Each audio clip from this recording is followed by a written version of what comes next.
임시정부 수립 100년을 맞아 상하이 한 호텔에서 뜻깊은 행사가 열렸다.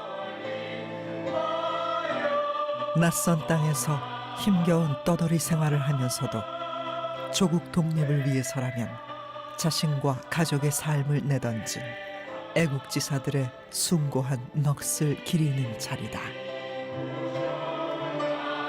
그들의 피땀과 헌신으로 나라는 광복을 맞았지만 정작 조국으로 돌아가지 못한 후손들은 애국가에 눈시울이 붉어진다.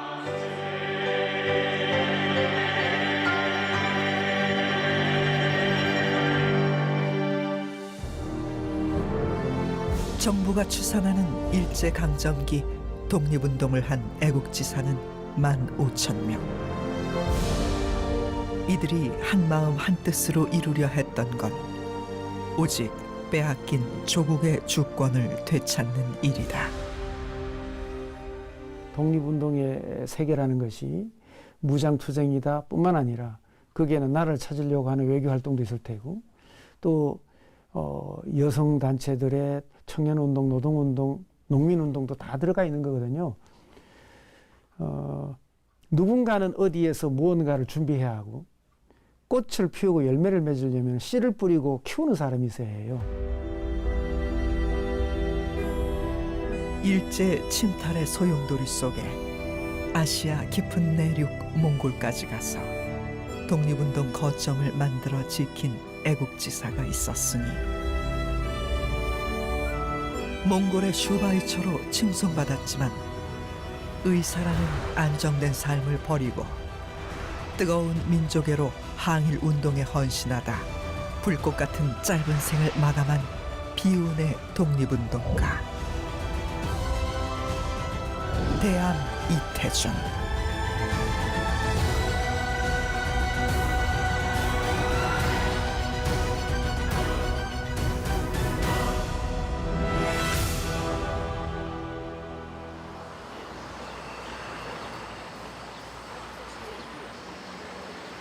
서울에서 서북쪽으로 2,000km 떨어진 몽골. 면적만 한반도의 8배에 달한다. 한때 외세의 지배를 받던 몽골에선 해마다 7월이면 독립을 기념한 나담 축제가 열린다. 말타기, 씨름, 활쏘기 등 유목민의 전통을 살린 행사가 전국에서 벌어진다.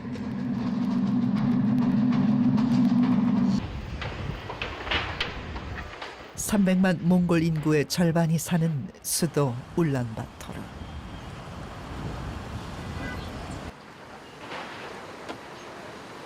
울란바토르 가장 높은 곳에는 몽골의 2차 세계대전 승전을 기념해 만든 자이승 승전탑이 있다.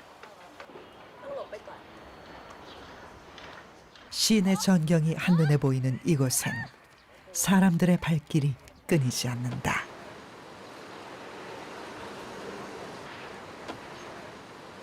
그 바로 아래에 대암 이태준 선생의 기념 공원이 자리 잡고 있다.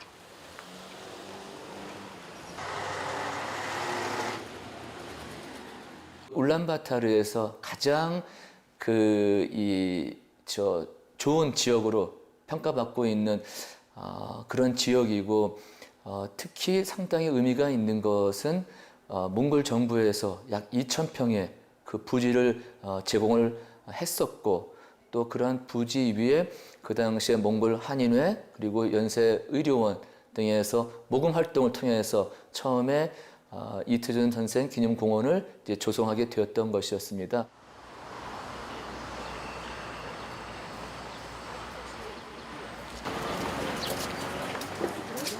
몽골을 여행하는 관광객들의 단골 코스인 이곳엔 하루 수백 명이 다녀간다. 미국이나 중국이나 러시아 쪽에 사실 많이 괜찮은가요?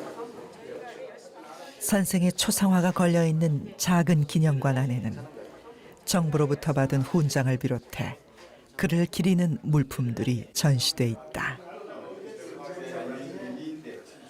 그가 남긴 커다란 족적은 100년의 세월을 뛰어넘어 깊은 울림을 주고 있다.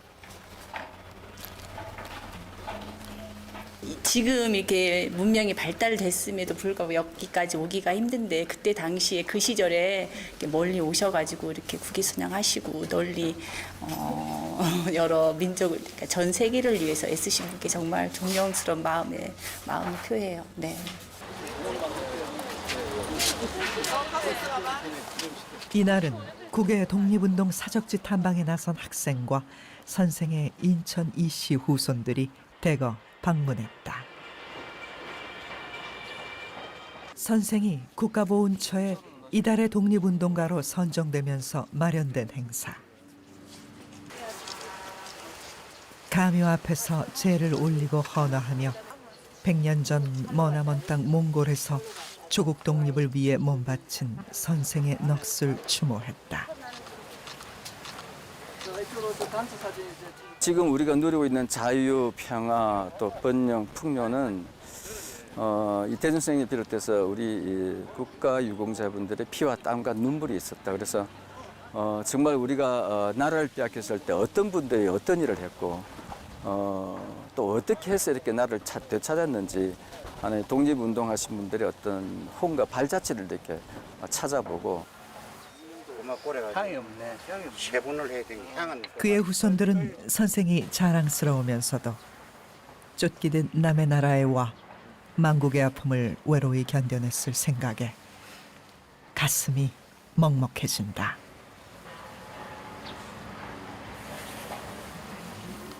말로서 표현할 수가 없고 눈물이 찡합니다. 할아버지가 기독교를 갖다가 종교를 가지고 계셨기 때문에 재물을 준비해야 되나 말아야 되나 이것도 제가 상당히 좀 걱정을 했습니다. 그러나 우리는 우리 방식대로 후손이니까 후손답게 그래 하려고 사진에 참.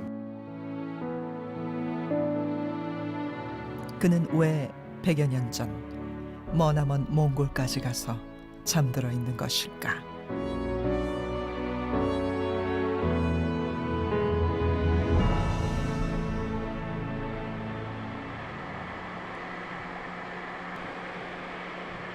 한반도 남쪽의 작은 도시 경남 함안군.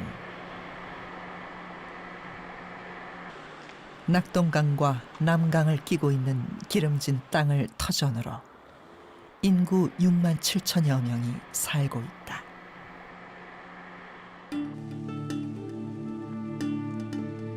이태준은 1883년 함안군 군북면 명관리 1149번지에서 빈농의 아들로 태어났다. 선생이 태어난 집은 저수지에 수몰된 상태다.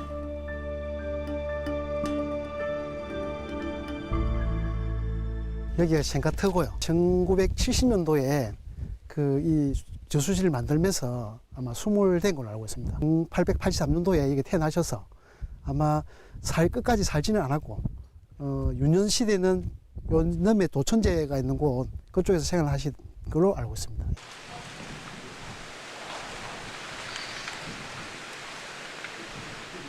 인천 이씨 후손인 선생은 어릴 적 가문의 제실인 도천제에서 한학을 배웠다. 그는 유교 전통 사상을 깨치면서도 마을 넘어 교회에 다니며 기독교와 서양 문물을 접하게 되었다. 그 즈음 나라는 일산흑약으로 일제의 반식민지로 전락했다. 자주 평화 같은 서양 사상에 눈뜬 청년 이태준은 원통하기 그지없었다.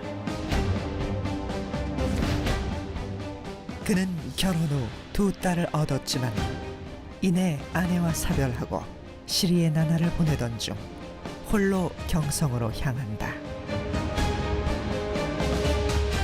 1907년 그의 나이 24살. 세브란스 의학교에 입학한 것도 그 해였다.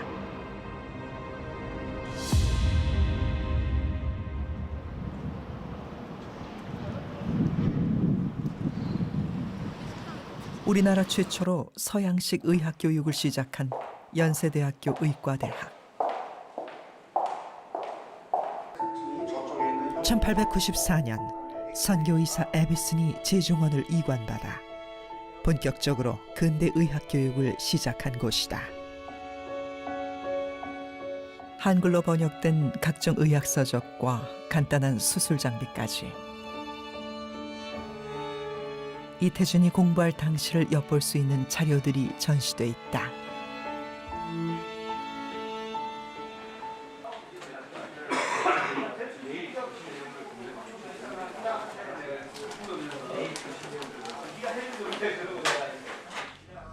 누렇게 빛바랜 학적부엔 이태준의 입학과 졸업 기록이 선명하게 남아있다.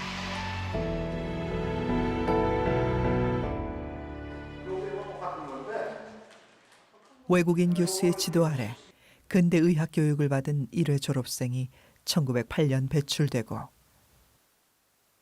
3년 뒤 이태준을 포함한 6명이 2회 졸업생으로 이름을 올렸다. 많은 젊은이들 중에 기독교도 좀 믿고 또 이 서양 문물에 관심도 많은 이런 사람들이 들어와서 선배들 또 선교사들 영향 또 정보도 빨리 얻을 수 있고 뭐 이런 것 때문에 세브란스 출신들이 유독 나라를 뺏긴 후에 독립운동을 위해서 외국에 나갈 수 외국이란 게 뭐 중국이나 뭐 저쪽 시베리아나 멀리 몽골이나 이런 데 가서 독립운동에 뛰어들 수 있었던 그런 배경이라고 할 수 있겠습니다. 이태준은 세브란스 의학교 시절 자신의 운명을 송두리째 바꾼 2명과 인연을 맺게 된다. 세브란스 의학교 1회 졸업생인 김필순, 도산 안창호와 의형제였던 김필순은 안창호가 조직한 비밀결사단체 신민회 회원이었다. 선배이자 스승으로 김필순을 잘 따랐던 이태준은 자연스럽게 나라의 운명을 걱정하는 애국지사들과 어울릴 기회가 많았다. 세브란스 병원 구내에 있었던 이 김필순의 그 집은 도산 안창호가 서울에 오면 꼭 들러서 자고 가는 그런 이제 주요 장소였습니다. 당시 세브란스 병원이라 하면 외국인이 운영하는 병원이기 때문에 치외 복권이 있습니다. 마음껏 거기서 뭐 향후 진로에 대해서 이제 논의를 할 수 있는. 또 한 명은 도산 안창호. 1907년 대한제국 군대 해산 이후 일제에 대한 반발은 하늘을 찔렀고 중국 하얼빈에선 안중근 의사가 이토 히로부미를 암살하는 사건이 벌어졌다.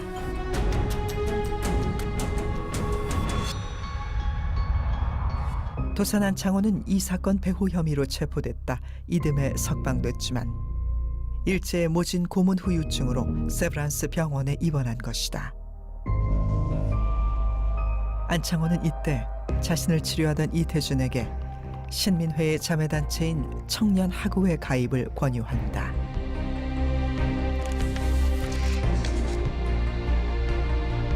청년하구회에 가입하면서 이태준은 민족의식을 키웠고 본격적으로 독립운동의 길을 걷게 된다. 훗날 중국으로 망명한 이태준은 자신을 인도하고 친히 입회금까지 내준 안창호에게 각별한 고마움을 표했다. 나라가 쓰러져가는 이런 거에 대한 어떤 그 뭐라 그럴까요? 안타까움을 표명하는 걸 보고 친히 뭐 당시 1원인가 그랬답니다. 1원을 주면서 내주면서 지금 최남선이 청년하구회라는 단체를 조직해서 지금 이 나라를 위해서 지금 일을 하고 있으니 자네가 거기에 참여해서 힘을 보태면 어떤가? 그러면서 친히 입회비 1원을 내줬다고 합니다. 김필순과 이태준은 졸업 후 병원에 남아 일했지만 조국은 더 이상 주권 국가가 아니었다. 1910년 치욕적인 한일 합병 조약으로 대한제국은 일제의 식민지가 되었다. 지식인들의 반발이 전국 각지에서 일어났고 일제의 무자비한 탄압도 시작됐다. 신민회를 중심으로 한 항일 지식인 600여 명을 대거 붙잡아 105명을 재판에 넘긴 105인 사건이 대표적이다. 신민회 회원이었던 김필수는 체포 위기에 처하자 서둘러 경성을 떠난다.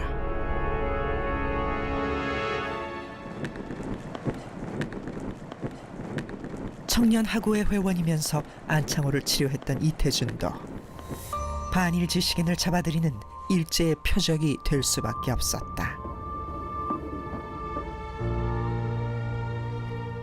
선배 김필순을 보내고 뒤에 망명하려 했던 그는 뜻밖에도 둘이 함께 망명했다는 소문이 병원에 파다하게 퍼진 것을 알고 아무런 준비 없이 곧장 경성을 떠나야 했다. 1911년 12월 마지막 날 차디찬 겨울바람 속에 선배 김필순을 배웅하고 돌아오니 같이 망명을 떠났다는 이야기가 병원에 파다하게 퍼져 있었다. 나도 급히 경성을 떠날 수밖에 없었다.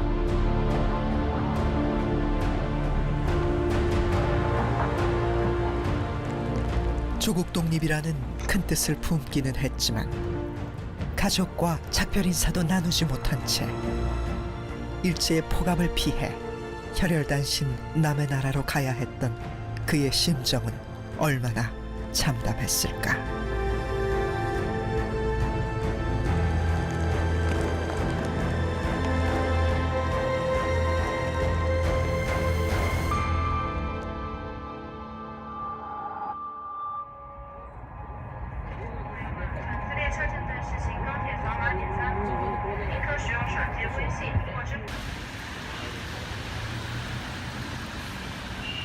그렇게 망명길에 오른 이태준이 간 곳은 중국 남경.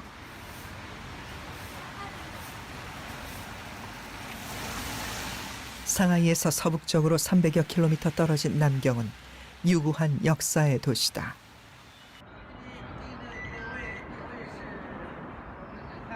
청나라의 절대군 주제를 무너뜨리고 중국 최초의 근대적 공화정을 수립한 신의 혁명의 중심지. 황제의 나라가 아닌 백성이 주인인 나라. 중화민국의 수도가 된 남경은 당시 한인 유학생이나 애국지사들에게 희망의 땅이었다.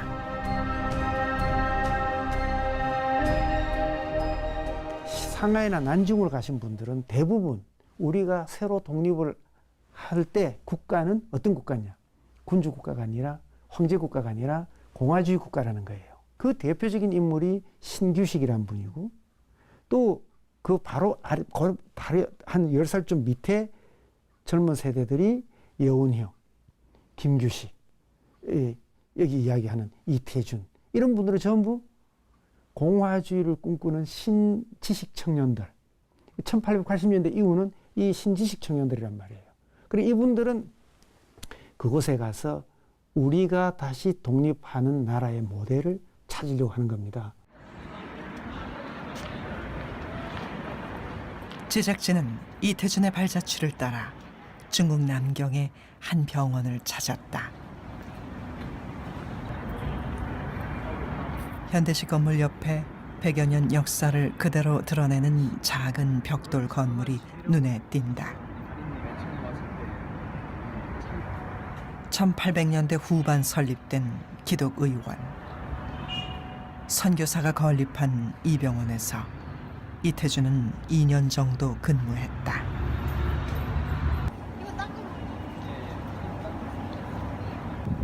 아는 사람 하나 없고 말도 통하지 않는 중국 땅에서 어렵게 자리는 잡았지만 떠나온 조국을 생각하면 가슴이 아려왔다.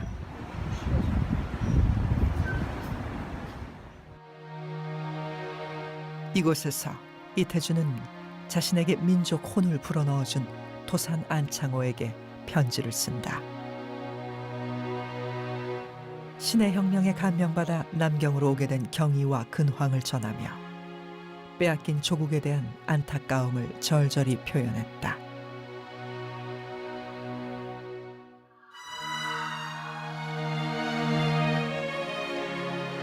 중원대륙 혁명군이 이룩한 굉장한 일을 살피고 우리의 정형을 생각하오니 슬프고도 처량한 마음 금할 길 없습니다. 우리는 언제 국권과 자유를 어떻게 회복할지 막막합니다. 동포를 이별하고 조국을 떠나서 이와 같이 원통한 회포를 어찌 감당하겠사옵니까? 그 당시에 김규식이란 그 분을 만나가지고 그 김규식이 몽골에 가서 비밀리로 그 군관학교를 세우겠다고 했습니다. 그래서 그 이태준 선생님은 비록 여기에서 병원직을 했지만 그래도 그 이태준 선생님이 그 마음속에는 다시 독립을 해서 나라를 되찾겠다는 이런 정신 생각은 항상 있었습니다. 그래서 뭘 하든지 독립에 도움만 된다면 뭐든지 할 수 있겠다 하고 할 수 있다라는 생각에 같이 몽골로 간 거예요. 남경으로 건너온 여러 망명지사들과 접촉하던 이태준은 이때 자신의 두 번째 운명을 바꾼 인물을 만난다. 훗날 대한민국 임시정부 부주석이 되는 우사 김규식. 이태준은 김규식의 권유로 독립운동의 근거지를 몽골로 옮기기로 결심했다. 1913년 8월 김규식은 안창호에게 어떤 임무를 수행하기 위해 곧 몽골로 향할 것이라는 소식을 전하고 이듬해 이태준과 함께 몽골로 간다. 일제의 탄압을 피해 해외로 건너간 애국지사들이 비밀리에 연락하며 광복의 기회를 노리고 있던 때였다.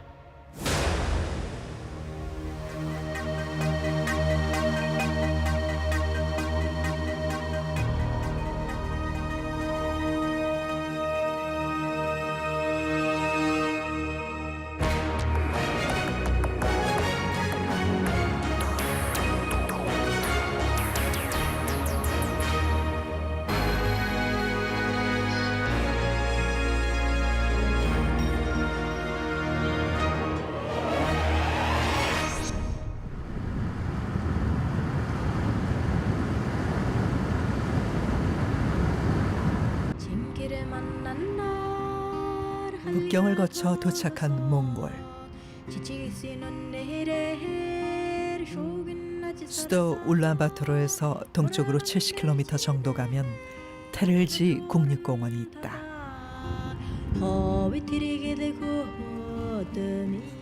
큰 나무가 우거진 숲과 기암괴석이 한데 어우러진 깊은 계곡. 전통 가옥 게르와 한가로이 논이는 말을 벗삼아 광활한 초원이 그림처럼 펼쳐진 이곳은 지금은 몽골 최고 관광지 가운데 하나다.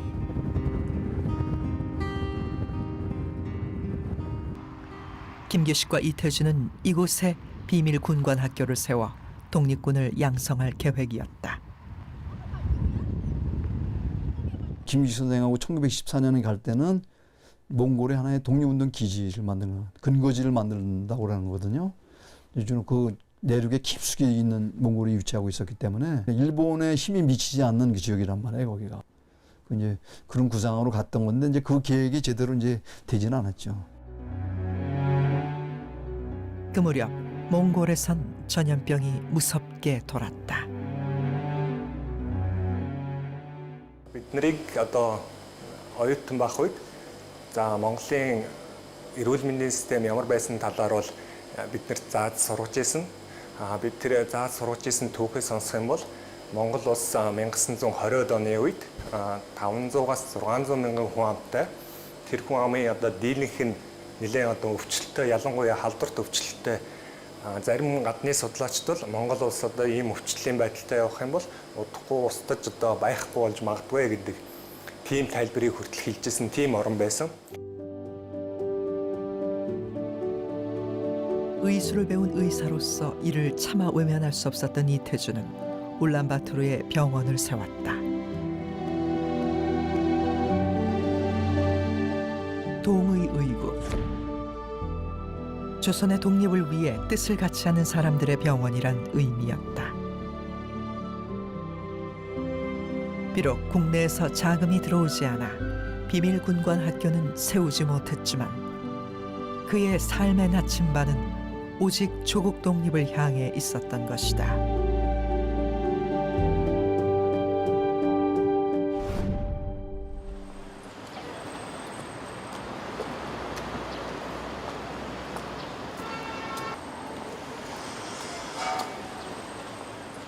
과거 몽골의 생활상을 알 수 있는 울란바토르 도시박물관. 1910년대 울란바토르 시내를 그린 지도가 남아있다. 데가 요 근처예요. 이렇게. 지금 현재 있는 라마 불교의 본산인 깐등사원과 마지막 왕 보그드 칸의 궁전, 그리고 외국인 병원이 몰려있던 동쪽 거리 등이 정확히 나와 있다.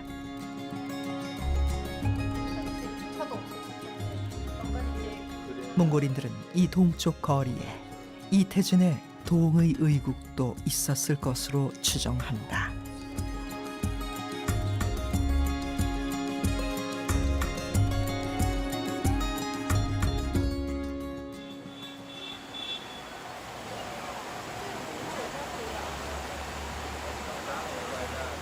당시 근대 의술을 선보인 외국인 병원은 러시아, 중국 병원 서너 군데와 이태준의 동의의국이 전부였다.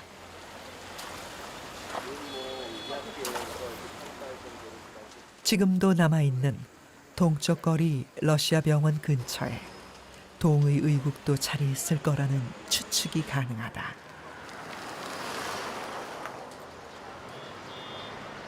러시아 병원이 있었고 중국 병원이 있었고 그런 병원들이 있었는데 그런 병원들은 자국민들, 중국 사람들, 러시아 분들을 위해서만 사실 운영이 되었고 이태준 쌤 같은 경우에는 그런 부분에 있어서는 이렇게 개방적이었었던 것 같습니다.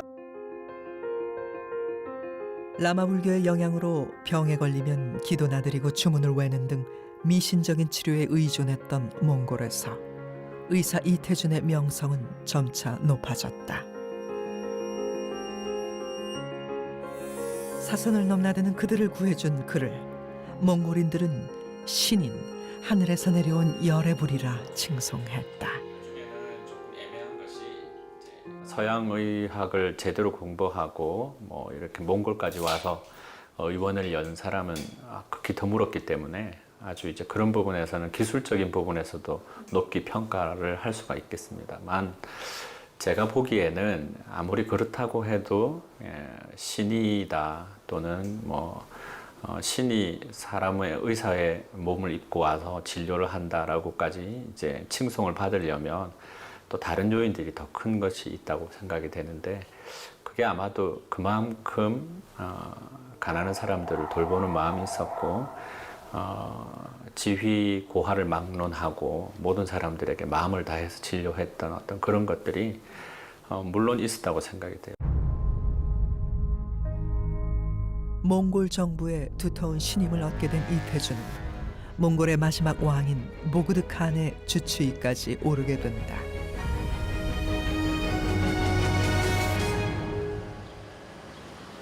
국왕의 어의였던 이태준의 흔적을 찾아간 몽골 국립문서보관소.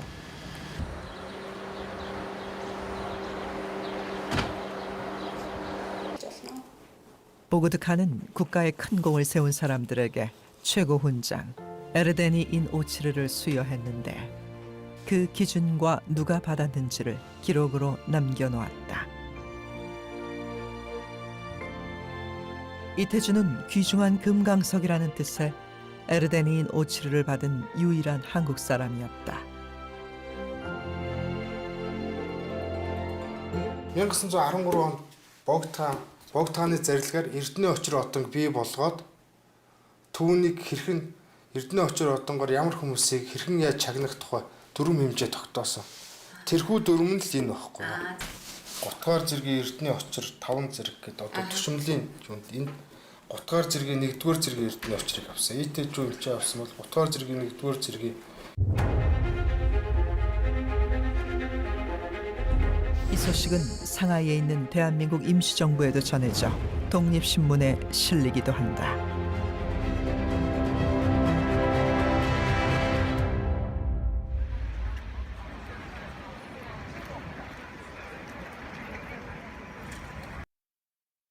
그가 독립신문에 등장한 것은 이번이 처음이 아니었다.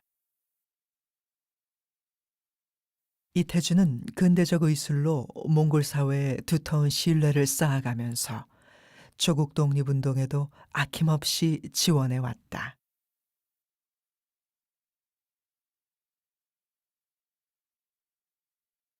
(1919년 9월 23일자) 독립신문. 이태준이 대한민국 임시정부에 은을 기부한 것에 대한 감사의 뜻이 담겨 있다.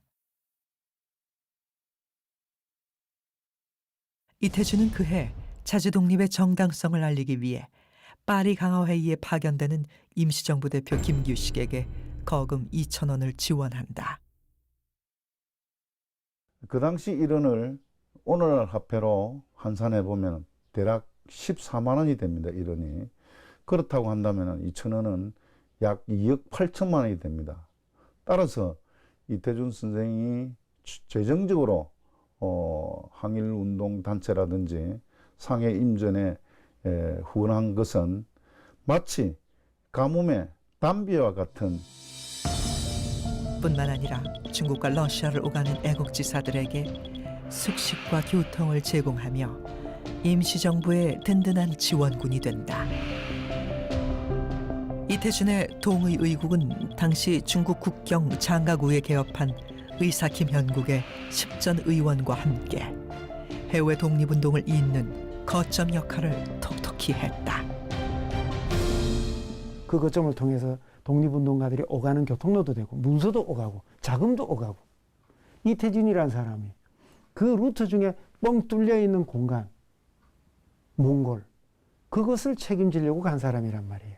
그런데 21년에 피살되어 버렸기 때문에 그 공간이 너무나도 우리들에게는 큰 충격이고 손실이 큰 것이죠.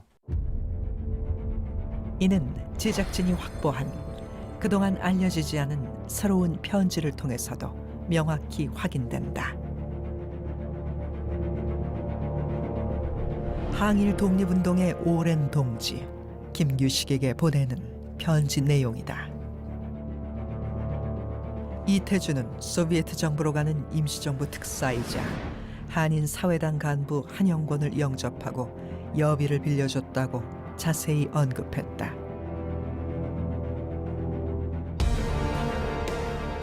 이태준의 도움을 받은 한영권은 모스크바로 가서 소비에트 정부로부터 200만 금 루블의 자금 지원을 약속받는다. 한인 사회당의 비밀당원으로 활동하던 이태준은 이 자금의 운반에도 깊이 관여하게 된다. 러시아형 소비에트 정부에서 큰 이제 크게 맘먹은 거죠. 이걸 가지고 이제 시베리아 횡단철도를 거쳐가지고 이제 이게 이제 옮겨야 돼. 상해까지 와야 되잖아요. 자금을 쓰려면. 그러니까 이제 그 돈이 이제 그 자금이 이제 운송하는 게 보통 일이 아니란 말이에요. 금덩이가. 근데 그걸 이제 이쪽으로 와가지고 한쪽은 만주 쪽으로 들어오고 한쪽은 이쪽 몽골의 울란바토르를 거쳐서 이렇게 해서 이제 북경 거쳐서 상해로 오기로 된 거죠. 근데 이태준 선생은 그 이제 몽골을 거쳐서 오는 그 자금, 그 자금에 이제 책임을 맡은 거죠. 이 근처에 대한민국 임시정부가 있다던데. 가 선생께 전하시오. 나 밀양 사람 김원봉이요. 당시 만주 길림성에는 약산 김원봉을 중심으로 무장 항일 단체 의열단이 활동하고 있었다. 소비에트 자금 운반 과정에서 김원봉을 만난 이태준은 의열단에 가입한다.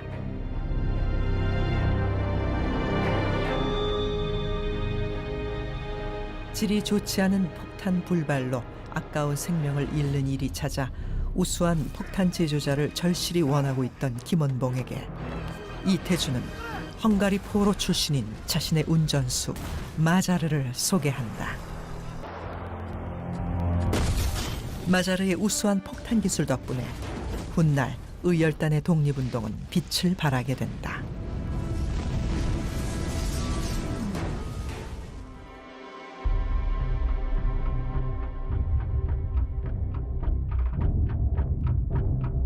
(1920년) 가을, 울란바토르는 무척 혼란스러웠다. 중국 군대가 점령하고 있던 울란바토르에 러시아 반혁명파인 운게른 부대가 침입한 것이다. 소비에트 자금 운반 책임을 맡은 이태준은 활동에 제약을 받을 수밖에 없었다. 미친 남작이라는 별명을 가진 운게른은 잔인하기로 악명 높았고 울란바토르 점령 이후 대대적인 약탈과 살육을 자행했다. 이 과정에서 이태준도 비극적인 최후를 맞는다.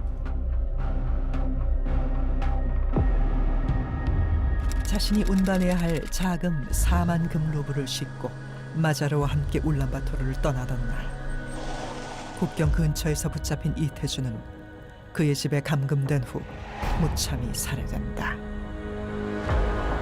러시아 혁명파, 즉 소비에트 정부와 긴밀히 연관됐다는 혐의다. 선생의 초구는 그를 신문했던 운게른 부대 마키예프 대위의 회상록에 생생히 묘사돼 있다. 그의 나이 불과 38살. 독립운동 자금 운반을 위해 목숨을 건 위험도 마다하지 않은 것이다.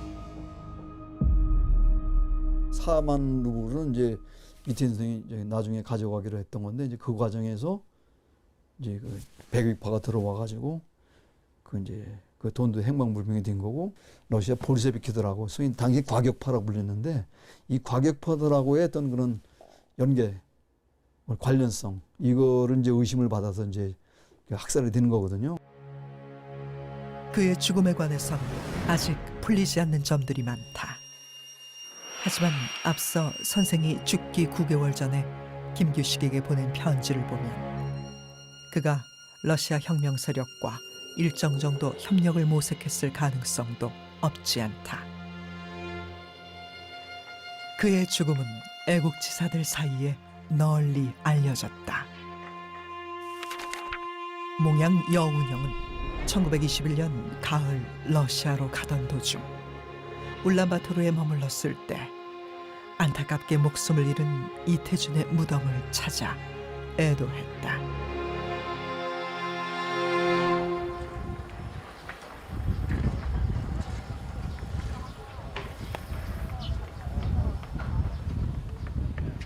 여운형 글에 따르면 묘의 위치는 현재 자이승 승전탑이 있는 구릉의 서북쪽 경사지쯤 된다. 이태준을 존경에 맞지 않던 몽골인들이 그의 시신을 수습해 묘지를 단장해 놓은 것으로 추정되지만 지금은 흔적을 찾을 수 없다. 중턱에 이제 지금은 이제 길이 돼버렸지만은 그 앞이 어떤 거냐면은 그 옛날에 그 뭐랄까 전통적으로 라마승들, 그 몽골의 이제 국교 마창인 라마교의 스님들이 돌아가시면은 그 묻히던 그런 기죽들이죠. 묻히던 장소가 바로 앞이었대요. 아무나 묻힐 수 없는 건데, 결국은 이태준 선생이 돌아가시고 나서 이태준 선생을 기억하는 몽골 사람들 또는 그 인민혁명당이나 혁명 정부의 지도자들 중에서 누가 이렇게 이태준 선생의 묘를 뭐랄까 그 시신을 수습을 해가지고서 아마 이게 의미 있는 그 지역에다가 곳에다가 이렇게 그 묘를 만들어서 이렇게 좀 저기 한 거 추모를 한 게 아니겠는가 이렇게 이제 추정을 하는 거죠.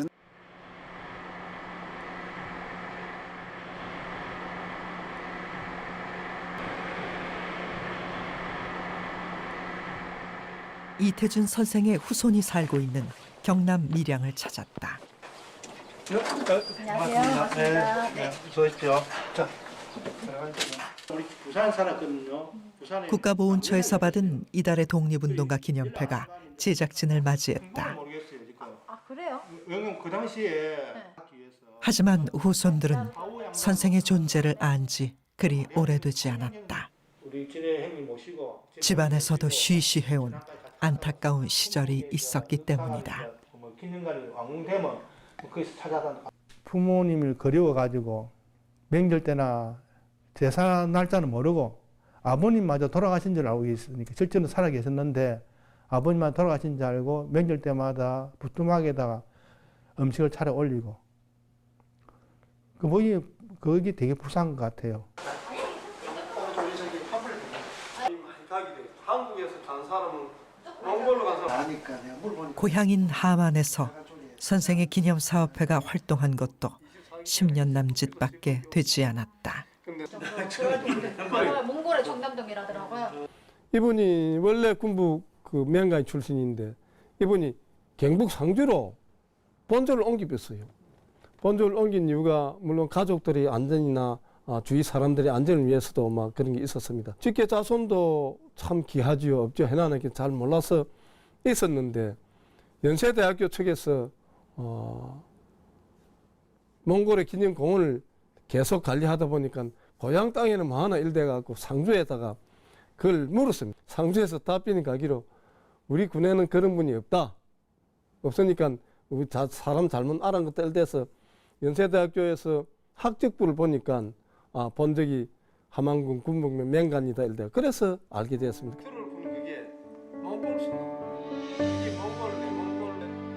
가족에게 피해가 갈까봐 고향도 숨길 수밖에 없었고 후손들은 생사조차도 명확히 알 수 없었던 것이다. 他们当时的目的呢，就是为了国家独立。他们也没有想到，我以后我的这些活动以后要让后人知道，让后人来纪念我。他们根本就没想这一点，所以他们也不会有意的把自己的活动的就是记录下来留下来。但是呢，就是我们从一些相关的文献中呢，还是能找到一些蛛丝马迹。 단지 조국 광복을 위해 몸바쳤을 뿐인데 독립이 되고 한국전쟁을 거친 뒤 정치 이념 문제로 결부되어 항일운동 연구가 충분히 이루어지지 못한 것도 하나의 이유로 보인다. 정부의 색깔이 어떤 것이냐에 따라서 독립운동사를 높이 평가하거나 또는 낮추어 폄하하는 이 기복이 심하다는 말이죠. 이게 정치적인 문제가 아니거든요. 나라를 위해 살다 가신 분들에 관한 이야기를 정치적인 색깔 논리로 부각시킨다거나 또는 내려누른다라고 하는 것은 아주 잘못된 이야기거든요. 하시겠습니다.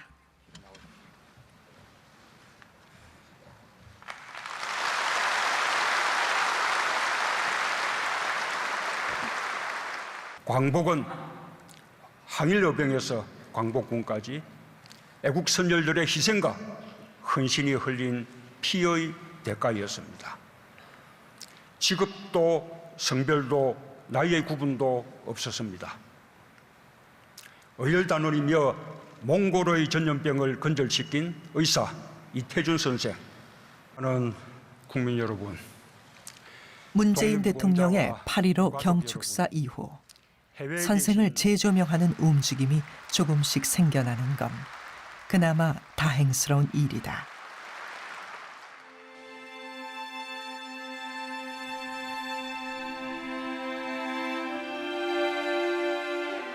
선생의 고향인 하만군은 생가와 멀지 않은 곳에 이태준 기념공원을 조성할 예정이다. 올해 첫 삽을 떠 내년 말이면 국내에도 선생의 정신을 기리는 공간이 문을 연다.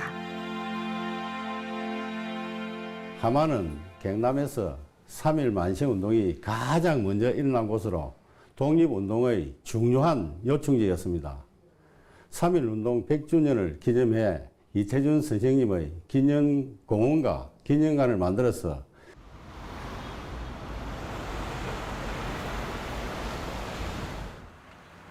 가장 먼저 선생의 존재를 발굴해낸 연세대학교는 대암 이태준을 학교를 빛낸 올해의 인물로 선정한 데 이어 자체 제작한 흉판을 최근 함안군에 기증하며 선양 사업에 힘을 보태고 있다. 이태준 열사가 그 몽고 국왕 이태준 선생님이야말로 독립운동뿐만 아니고 국제적인 친선, 평화 이런 걸 주장하셨던 분이기 때문에 당연히 그분의 정신을 기리는 것이 중요할 것으로 생각합니다. 함안에 태어나셨으니까 함안에서도 역시 같이 보조를 맞춰 주시면 이태준 열사님을 우리가 기념하는데 아주 좋은 계기가 될 것 같습니다. 중국, 몽골, 러시아 근대사를 관통하며 넓은 지역에서 비밀 항일운동에 큰 공적을 남겼지만 선생에 대한 연구는 여전히 걸음마 단계다. 여기에 100년이라는 시간과 함께 그의 자취는 점차 사라져 가고 있다.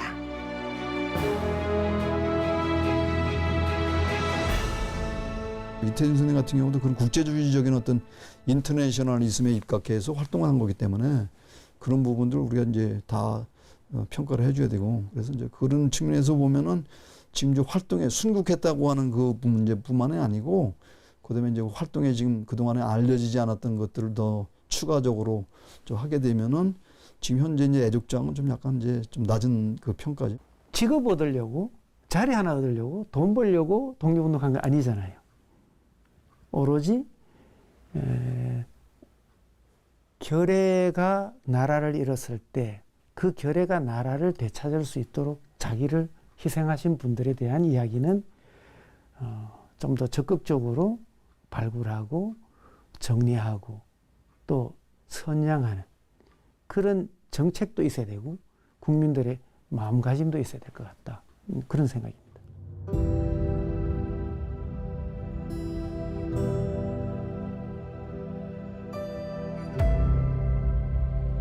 빼앗긴 조국을 되찾기 위해 먼 이국 땅으로 가 젊은 나이에 세상을 떠난 이태준.